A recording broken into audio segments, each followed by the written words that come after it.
सवार यादव फिल्म्स भोजपुरी सोनू चंदेल।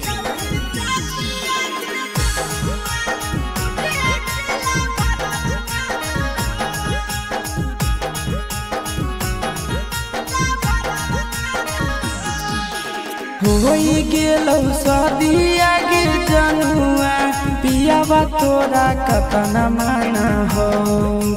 होई गेलौ शादिया गे जनुआ पियावा तोरा कतना माना हो।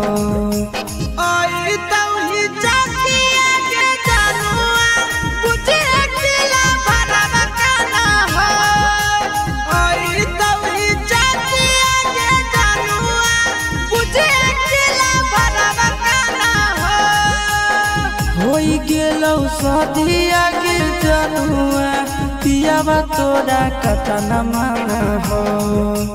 होई गेलौ शादिया गे जनुआ पियावा तोरा कतना माना हो।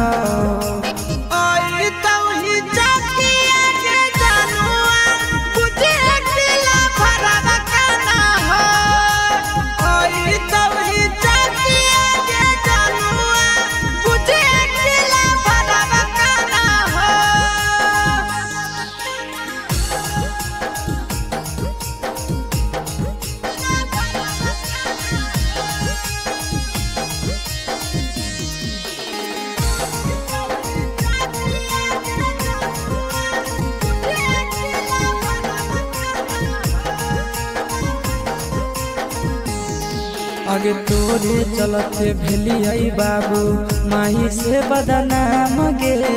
काटी के कर जावा सोना लिखलियो नाम गे। तोरे चलते भेलियै माई बाबा से बदनाम गे। काटी के कर जावा सोना लिखलियो नाम गे। हमर करल प्यार गे दुनिया नैहर ससुरलिया जाना हो। हमर करल प्यार गे दुनिया नैहर ससुरलिया जाना हो।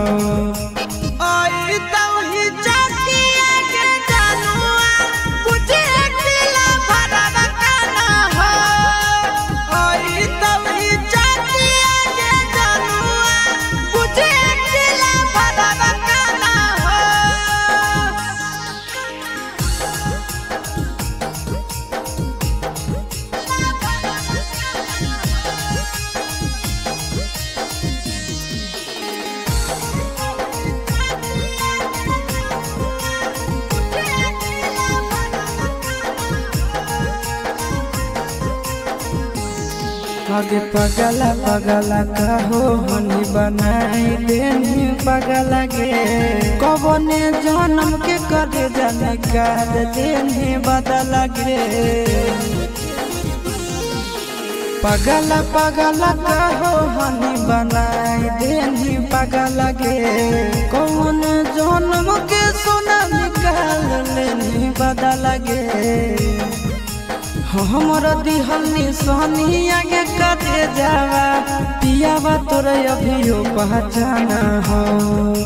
हमर दिहल निशानी आगे कटे जावा पियावा तोरे अभियो पहचाना हो।